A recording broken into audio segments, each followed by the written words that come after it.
But there's one other equation I wanted to focus on. Let's see, I'm recording. I haven't passed those out yet. Let's see.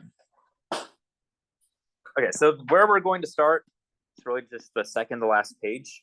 So this is going to be integrals involving exponential functions, except the base isn't going to be e, right? We like the derivative in integrals when we have e to the x. It's just e to the x over again. It's the simplest derivative and the simplest integral.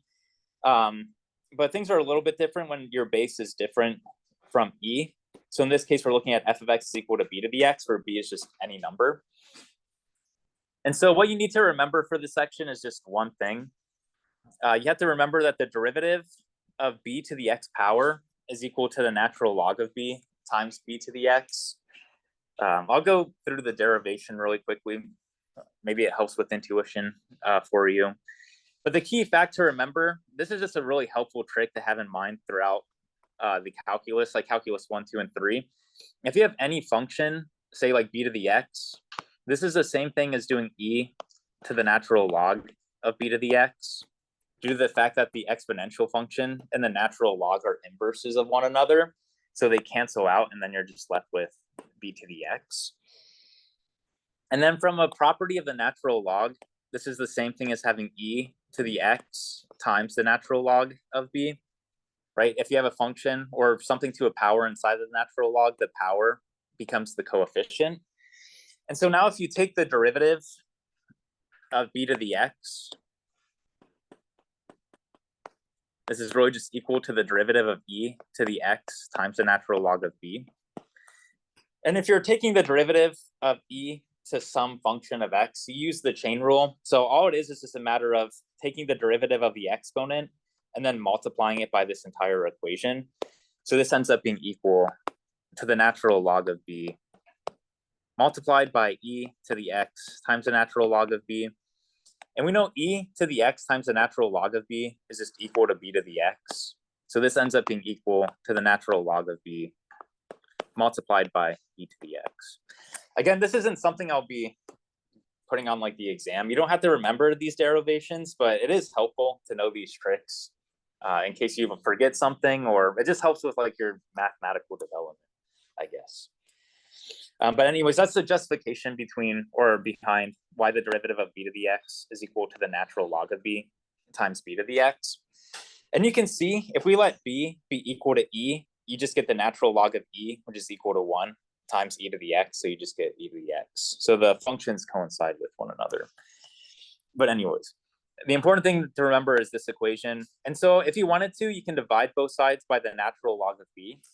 The natural log of b is just a number. It's not a function or a variable or anything like that. So if you divide by the natural log of b, you can bring it inside of the derivative. And if you do that, you'll find that the derivative of b to the x over the natural log of b ends up being equal to b to the x power. So you really just have to remember this line right here.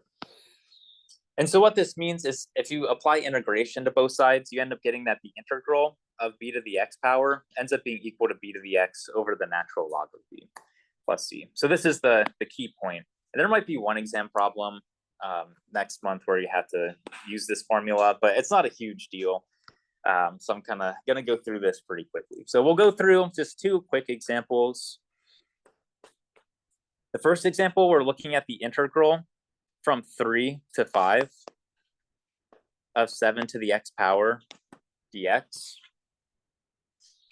Right, and so at this point, it's just a matter of recognizing that, hey, like we have the integral of 7 to the x power. That's like awfully similar to what we have inside of this equation square or rectangle, right?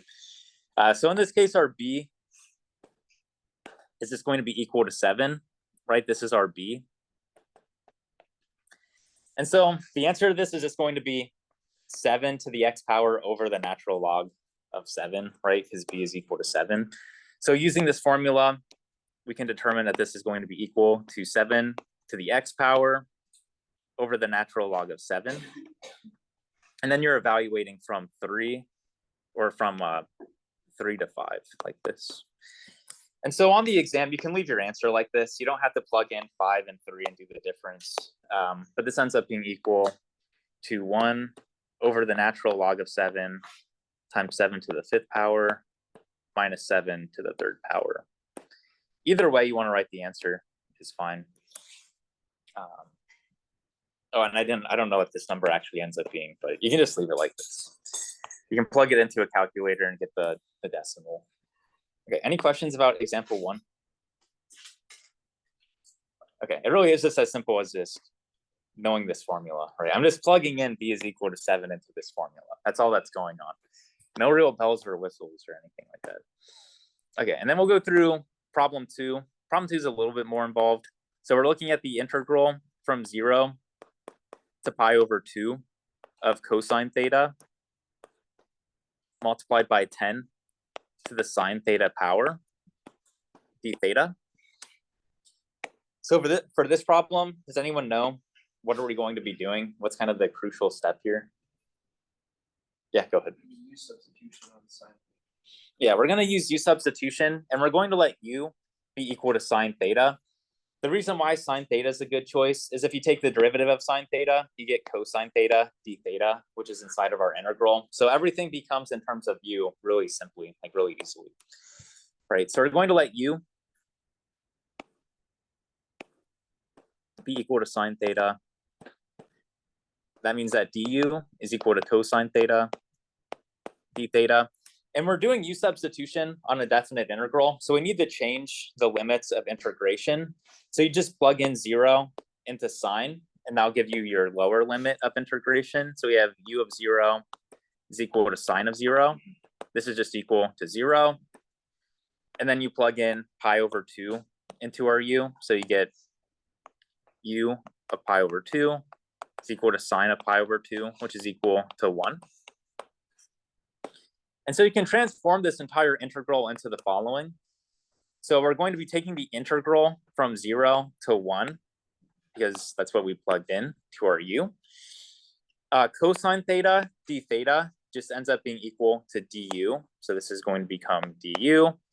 And then 10 to the sine theta power is just going to be 10 to the u power, right? So this is just the integral from 0 to 1 of 10 to the u power now. And so once it's in this form, it's just a matter of, again, applying this formula inside of the box that we derived. Right, so this is going to end up being equal to 10 to the uth power over the natural log of 10, evaluated from 0 to 1. This is the same thing as 1 over the natural log of 10, multiplied by 10 minus 1. So this ends up being equal to 9 over the natural log of 10. So all the answers inside of the box are acceptable on an exam. I'm not really interested in the fact that you know that you can plug in these numbers and get another, like you can end up getting 9 over the natural log of 10. As long as you can get this far, that's like 100% in my book. Okay, any questions about either one of these examples before we move on? Okay, and again, this isn't going to be a major part of the class. It's not going to make or break your grade, but I'll say 100%. There'll be one problem like this on the exam. Yeah. Where did you go? You're not on that. For going here? Yeah. Going from this part to this part? Yeah. Yeah, I mean, the u is still here. So like we translated everything in terms of u, including the limits of integration.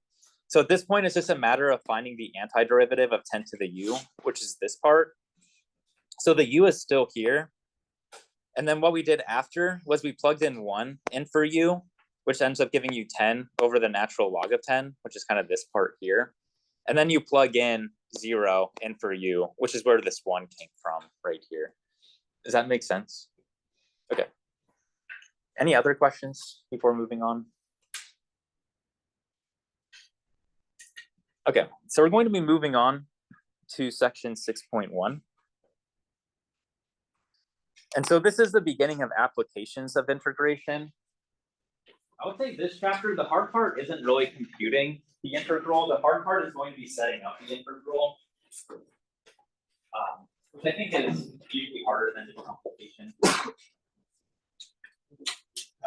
So if you know how to set up these integrals, a lot of the problems end up being pretty easy. But it isn't always trivial.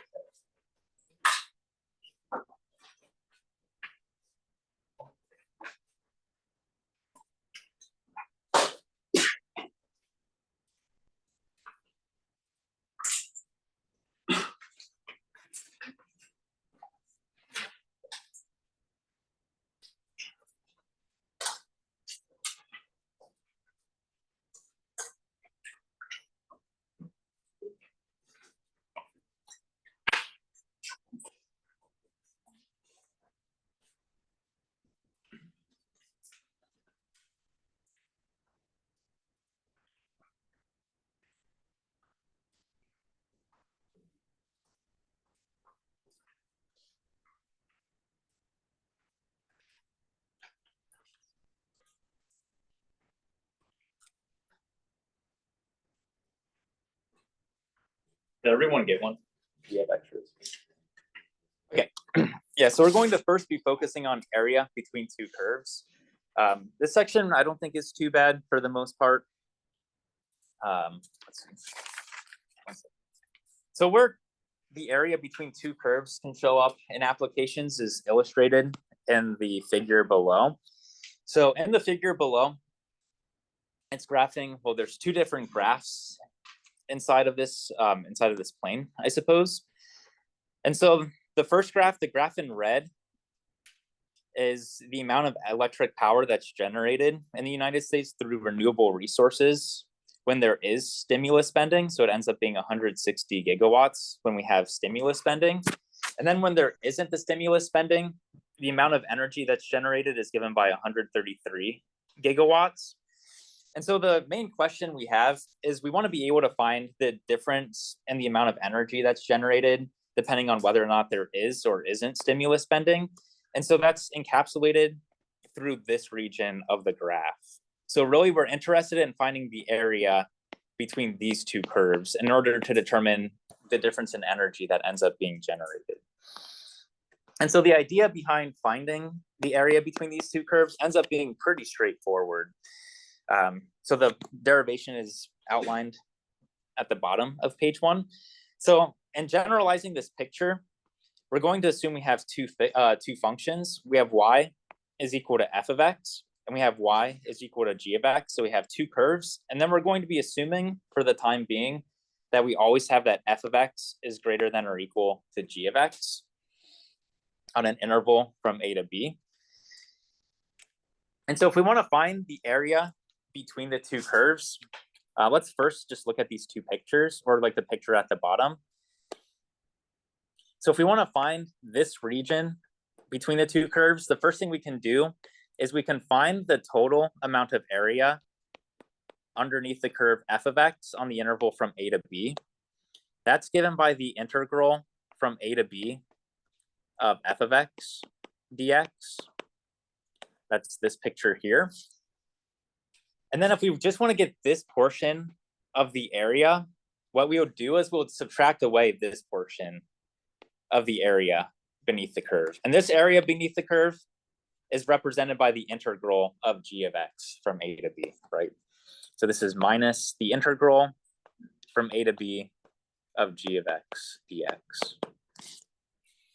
right? And so if you subtract this area by this area, you're just left with this part of area right here. And so this part, or the area captured here, is the integral from a to b of f of x minus g of x dx. And so if you want to find the area between the graphs, you just have to calculate the difference of f of x and g of x, and then you take the integral of it, right? So it really isn't that bad, right? At least compared to what we'll be doing in the future. Like, this is pretty gentle. So this is the formula to remember. And so I think at this point, we could just go through some examples. So let's move on to the next page. So the first example we're looking at, they give you the graph and they also give you the interval in which you're going to be integrating. So this is kind of like, this example is holding your hand in a lot of ways, but it's a good first example. We'll go into like scarier examples later on. So for this first example, we have two functions. F of x is equal to x squared minus 4x, which is given in red. And then beneath that, we have g of x, which is 4x minus x squared. And we're interested in the area between the curves from 1 to 3, right? So just this area right here. And so the key thing to note is we have f of x is greater than or equal to g of x on the interval from 1 to 3. So the area between the curves is going to be the following.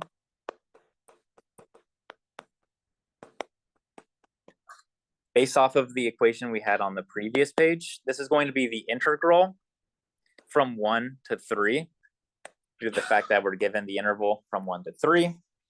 And then we take the larger function, which is f of x. So this, we're going to take f of x, which is x squared minus 4x plus 10.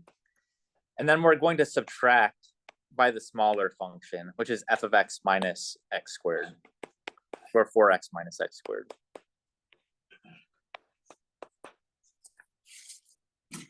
Right, so this is maybe a little bit overkill in explaining things, but this is our f of x. And then this was our g of x.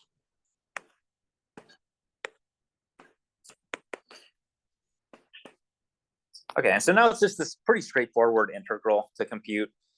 So what we're going to do first is we're just going to combine like terms, right? We have x squared minus x squared. So we're going to have a 2x squared. Then we have a minus 4x minus 4x. So that'll give us a minus 8x. And then we have a plus 10 dx. And so now we'll find the antiderivative using the power rule for integration. Nothing really fancy needed here. So this is going to be 2 over 3 x cubed minus 8x squared over 2 plus 10x evaluated from 1 to 3. And so at this point, all you do is just plug in x is equal to 3 into x, and then subtract by, you subtract from that what you get when you plug in x is equal to 1. So you could leave like your answer like this on the exam. I'm saying it over and over again. But I just want to nail it into your head so you can leave your answer like this on the exams. But if you plugged in all these numbers, you end up getting that the area ends up being equal to 16 over 3.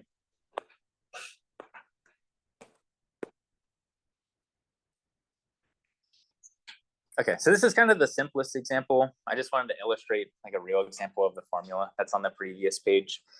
Any questions about this first example before moving on? Yeah, go ahead. If we leave it like that for the exam, do we have to put the squares? Oh, yeah, I mean, for this one, no, yeah, you can just leave, you don't have to, I'm not really particular with units all that much, is what I would say. Like, if you get the right number at the end and you forget to put the units, I'm not going to take off points in general. And that holds true if you leave your answer like this as well.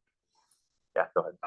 Just want to ask, like, if we get to this step, but like, it still wants to keep calculate and can type it in the calculator and get a result in testing. Oh, yeah, sure. Okay. Yeah, I mean, this answer is fine. This answer is fine. And like the intermediate, like if you showed like you plugged in x is equal to 3 and x is equal to 1, that's fine as well. Okay, I mean, the thing I care most about is really like this part, making sure you know how to set things up correctly, and then that you know how to find the antiderivative. Everything else is just like, you're just writing the same thing over again, just in different ways. Okay, any additional questions before moving on? Okay, so before moving on to the next part, I guess there's a couple of remarks. This stuff I don't think is 100% important. It's not going to make or break your grade or anything like that. But I guess it's just something I should say. Maybe it's a question that'll show up later when you're working on a homework assignment. So the example that we looked at, we had f of x and g of x were both above the x-axis. If it turned out that f of x and g of x were beneath the x-axis, it doesn't really change anything. You can always just shift the graphs upwards, so that way they're above the x-axis, and then do the same computation, and you'll get the same result. I don't know if I have to illustrate this, but I'm going to anyways. So what I just said is if you had two graphs, say like f of x, and this is g of x, and you want to find the area underneath the curves like this.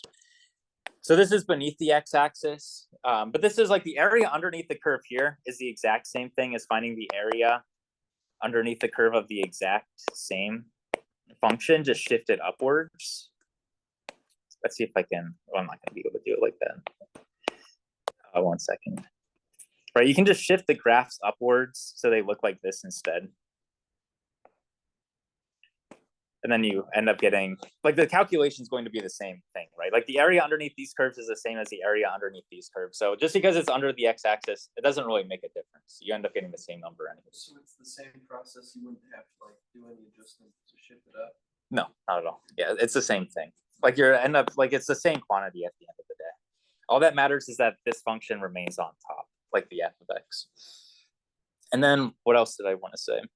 Oh yeah, there's this like this notation that the book introduces that I don't really use all that much, but I wrote it down anyways.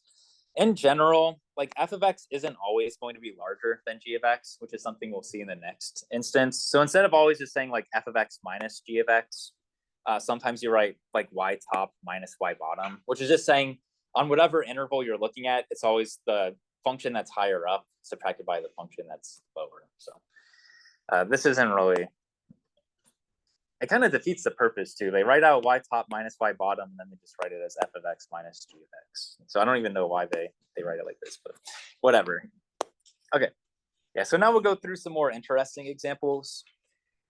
This is how most of the examples are going to look. So a lot of instances, they're not going to provide you with a graph, and you kind of have to determine information about the graph without like any sort of visual help initially. So for this one, we want to find the area between the graphs of f of x is equal to x squared minus 5x minus 7, and g of x is equal to x minus 12. And then we're looking over the interval from minus 2 to 5. And so for this one, the first thing you want to determine is which function is going to be greater than the other function, and over what intervals these functions are greater than or less than one another. So usually the first step you want to do is you want to find the points of intersection between the two graphs.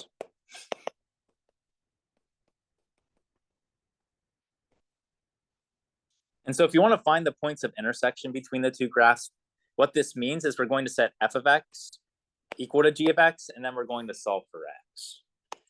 So we're going to set x squared minus 5x minus 7 equal to x minus 12. And then we're going to solve for x. So I'm going to subtract both sides by x and then add 12 to both sides to get 0 on the right-hand side. So if you kind of solve things out, this is x squared minus 6x plus 5 is equal to 0. And so you can factor the left-hand side. This is going to become x minus 5 times x minus 1 is equal to 0. So this means we have 2 points of intersection. We have x is equal to 1, and we have x is equal to 5, which is really the right-hand boundary of the interval we're taking into consideration. Okay, so we found the 2 points of intersection. And so what we want to do after that, maybe this will be reminiscent of parts of Calculus 1 for you. The next thing I'm going to do is I'm going to determine like which function is greater than the other and on which intervals. So like where do we have, I don't have like a good way of writing this concisely, but like where do we have f of x greater than or equal to g of x and vice versa?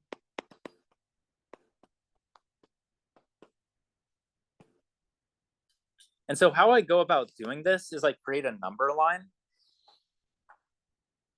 So you should be thinking like the reason why we did these points of intersection is the only time where f of x is going to be greater than or I guess like whenever, like we're really trying to find the sign of f of x minus g of x. And the only time the sign is going to change of f of x minus g of x is at these points of intersection that we have. And so we're going to create this number line.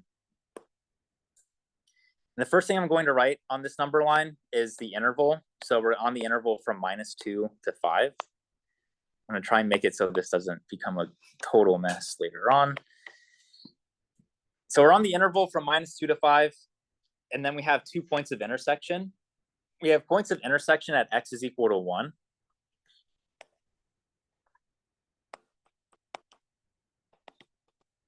And then we have a point of intersection at x is equal to 5, which is the right endpoint of our interval. And so what we're going to do is we're just going to plug in test values on the interval between minus 2 and 1. And then we're going to put in a test value between x is equal to 1 and x is equal to 5. And so a good test value, you just want to keep things as simple as possible. So usually plugging in x is equal to 0 is really easy to compute. So we'll plug in x is equal to 0. And then we can do like x is equal to 2 between x is equal to 1 and x is equal to 5. And so what we're going to do is we're going to plug in x is equal to 0 into f of x and g of x, and we're going to see which one ends up being bigger. Right? So if we plug in f of 0, this ends up being equal to -7. And if we plug in g, or if we plug in x is equal to 0, and for g, this ends up being equal to -12. And so what we found is that f of x is greater than g of x on this interval, or we found that f of 0 is greater than g of 0. And so this means on the interval from -2 to 1, we have f of x is greater than g of x. So we have f of x. So this implies that f of x is greater than, I'm going to write it beneath actually. I have a little bit more space doing that. So this implies we have f of x is greater than or equal to g of x on the interval from -2 to 1. Right? So this means when we're computing the area between the curves at this part of the interval, we're going to do f of x minus g of x. And now if we plug in x is equal to 2, so we do the exact same thing on the other interval of consideration. So we do f of 2. This ends up being equal. I'm not going to write out the numbers, actually. What ends up happening is you end up finding that f of 2 ends up being less than or equal to g of 2. And so what this implies, let me do it in a different color, maybe do like a little boundary here. This implies that we have g of x is greater than or equal to f of x on this interval from 1 to 5. And so without doing any graphing whatsoever, we now know how to find the area between the two curves, right? So the area between the curves, actually, before I continue, are there any questions about what I was doing in the first two steps, like any confusion? Yeah, question. So why did you choose x equals 1 again? X equals 1 was one of our points of intersection that we had. So like the 2 points of intersection was x is equal to 1 and x is equal to 5. So I made sure to include x is equal to 1 because like these points of intersection are the only places where like this, like f minus g can change signs, right? So like here we had f minus g was positive, and upon crossing the intersection point, it ends up becoming negative. Well, you said that parameters were 2 to 5, and x would also equal 5 since that's the secondary. Yeah, like it ends up intersecting at the right endpoint. Would you need to put another number at like 7? You would, if we were looking at the interval from -2 to 7, then you would. Yeah, like if we were extending the interval past x is equal to 5, like we'll still have x is equal to 5 as a point of intersection, and then you'll plug in like x is equal to 6 or something as another test point. But it tells you here we're going to x is equal to 5, so you don't have to do anything like that for this example. Okay, any other questions? Okay, and so now this is actually the easy part. The easy part is just computing the actual integrals. So the area is going to be equal to the integral. So we're going to have a sum of two integrals. So the first integral we're going to be considering is the integral from -2 to 1. And so this is the region where f of x is greater than g of x. So we're going to do f of x minus g of x. So this is going to be x squared minus 5x minus 7 subtracted by x minus 12 dx. And so this was f of x minus g of x. And then we're going to add to this the integral from 1 to 5 of g of x minus f of x, because this is the region where g of x is larger than f of x. Right, so this is going to end up being equal to x minus 12 subtracted by x squared minus 5x minus 7. There should be a dx, but I ran out of space, so that's why there isn't a dx. Oh, I'm actually running really low on space here. Okay, and so now it's just a matter of combining like terms. So this is the integral from -2 to 1. We have x squared minus 6x plus 5 dx, which is exactly what we found here when we were solving for the points of intersection. And so all that's really changing from this function to this function is the sign, right? Like here we had x squared minus 5x minus 7. Here it's the same thing, except you have a minus sign in front. Then you have a minus x minus 12, and you have x minus 12 here. So really, you can just rewrite this as being like minus the integral from 1 to 5 of the exact same function over again, right? Because all we're doing is just multiplying f of x minus g of x by minus 1 to go from here to here, right? It's an easy way of thinking about things. And so if you do these integrals, I don't know if I'm gonna have enough space. This is x cubed over 3 minus 3x squared plus 5x. This is evaluated from minus 2 to 1. And then this is going to be minus the exact same antiderivative. So x cubed over 3 minus 3x squared plus 5x. Yikes. Evaluated. I'm going to try shrinking this without messing things up. But I don't know if you can see that. Evaluated from 1 to 5. Okay, and again, you can leave your answer like this if you would like. If you want to know what the actual number ends up being, this ends up being equal to 113 over 3. So I think this is the preferred way of doing things. Like on the exam, you're not going to have a graphing calculator. So rather than like testing a bunch of points and determining like which one's higher and larger just based off of like the graphs, I think this is the preferred way. Just finding points of intersection, doing this number line, and then integrating. I'll see if there are any questions, and then if there aren't, I'm going to like draw a graph to illustrate what we're doing. But are there any questions about how I got this final answer or any step of the process? Yeah. Go ahead. The first we add them together, but in the bottom we subtract them. Or we adding them or subtracting? Like the. Oh yeah, so that's what I was pointing out before. Like what's inside of this integral is f of x minus g of x, and what's inside of this integral is g of x minus f of x.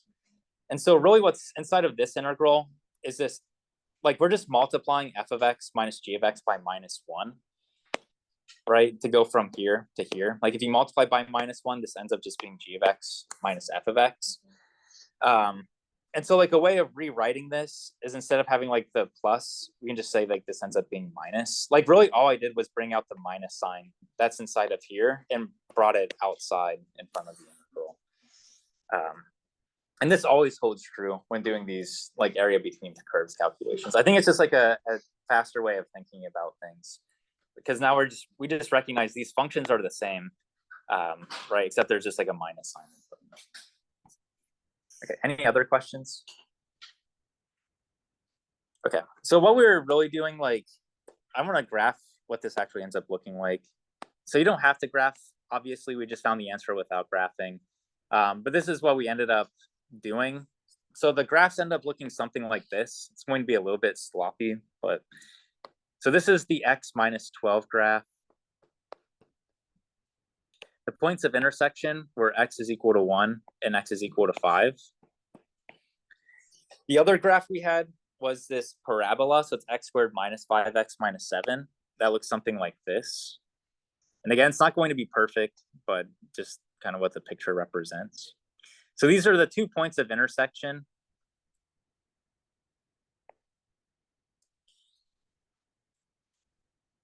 And then we're going until x is equal to minus 2, right? So what we computed was the area between these 2 curves. So we found the region of this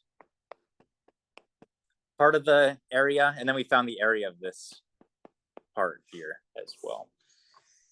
And so this first integral we computed corresponds to this part of the area. And then the second area that we computed corresponds to this part of the area. So just tying everything together in terms of a visual picture here, right? So it's the sum of these 2 areas. So you have 2 integrals you're taking the sum of. Okay, any last questions before moving on?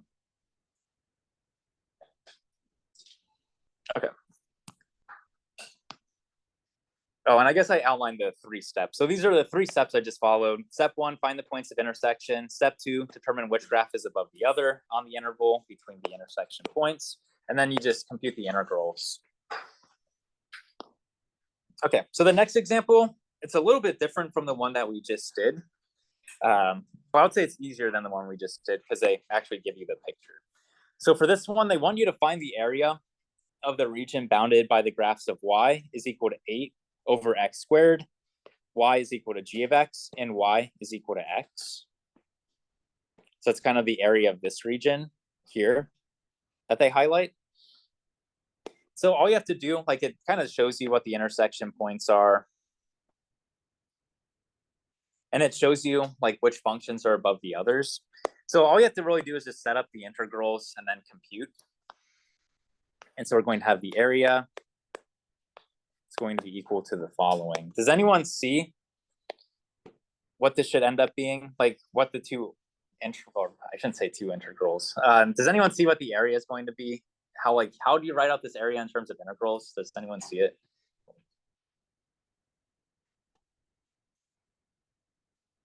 Oh yeah, go ahead. Yeah, exactly. So we have 2 different integrals here. The reason why we're going to end up having 2 integrals is that the upper bound changes depending on where you're at on the x-axis. Right, so here we have a point of intersection at x is equal to 1. And as we go from x is less than 1 to x is greater than 1, we have a different upper bound, right? So we're going to be splitting up this region into 2 smaller regions like this. And so this region I'm just going to say is A1. And this region is going to be A2. And so this area is going to be equal to A1 plus A2, where A1, so if we want to find the area of this curve, so the upper bound is given by 8x and the lower bound is given by x. So this is going to be the integral from 0 to 1, right? Because we're going from 0 to 1 to this first point of intersection of the upper bound, which is 8x, minus the lower bound. And the lower bound is just this y is equal to x function. So 8x minus x dx. And then we add to that the integral from 1 to 2. So now we're computing A2, which is the integral from 1 to 2. The upper bound is now given by 8 over x squared. And the lower bound is still given by x. So this is minus x. And so now it's just a matter of computing these integrals, right? So the first integral is the integral from 0 to 1 of 7x dx, just combining like terms. The second integral is from 1 to 2 of 8 times x to the minus 2 power minus x dx. I think it's easier to write it out in this way, so you can just think in terms of the power rule for integration. And so now it's just a matter of integrating using the power rule. So the first integral is going to be 7 over 2 times x squared, evaluated from 0 to 1. And then this is going to be plus the antiderivative of 8 times x to the minus 2. So this is going to be equal to minus 8 times x to the minus 1. So really we have 8 over minus 1, which I'm writing as minus 8. And then this is going to be minus x squared over 2, evaluated from 1 to 2. I think the number this ends up being equal to 16 over 2, which is equal to 8. So any of these answers is fine. So this one, I mean, it is a little bit trickier in the sense that it may look like we'll just have one integral that we'll be computing, but it turns out we have 2 in order to get the right answer. But once you understand this example, whenever you see a similar example, you'll know what to do, right? It doesn't really change all that much. Okay, any questions about this example? Okay, so there's one more example I want to go through. All the examples we've looked through so far, the functions have been in terms of y is equal to f of x. But you could have the flip side as well. You could have integration along the y-axis. I'm not going to throw this at you very much in this class, but I feel like it's something I have to expose you to at least once. And so things don't really change all that much when you're integrating with respect to the y-axis versus the x-axis. And so I guess like the main thing I want to point out, I don't want to talk about this too much, but the main thing I want to point out is the bottom rectangle here. So the equations are going to be pretty much the same, except now instead of looking at which function's above another function, you're now going to be thinking in terms of which function is to the right of your other function. So whatever function has larger x values is going to be considered the larger function of the two that you're considering. I think it would be helpful to just go through. Oh, I have pictures. Nice. So if you go on the next page, for instance, we have two different graphs, right? If you wanted to find the area between the region or between x is equal to y squared minus 9 and the y-axis, that's illustrated in this picture here. And so we have x is equal to y squared minus 9. So in this case, on this interval from y is equal to 3 to y is equal to 6, the larger function is given by y squared minus 9 because it's to the right of the y-axis here. When you pass y is equal to 3 and go down to y is equal to minus 3, if like the sign is going to flip, so y squared minus 9 ends up being less than y is equal to 0 because y is equal to 0 is to the right of y squared minus 9. And then when you pass the intersection point of minus 3, like y is equal to minus 3, it becomes plus again. All right, so now we're thinking in terms of which function is more to the right than the other to determine which function we're subtracting to the other. And that's also illustrated in this picture as well. So we have g of y, this function here, is to the right of h of y, which means if we're doing the integral to determine the area, we'll be doing g of y minus h of y. Let's see. I think I might stop here. I only have a couple more minutes left. This is kind of similar to the problem on the second page or on the third page, and I don't want to go through it too quickly. So we'll start off with this example first thing in on Wednesday's class. If you have any questions about the lecture today, you can ask me. I'll stick around for a couple minutes. And then remember that tomorrow is the first discussion section. So you'll have to show up in order to do the group work tomorrow.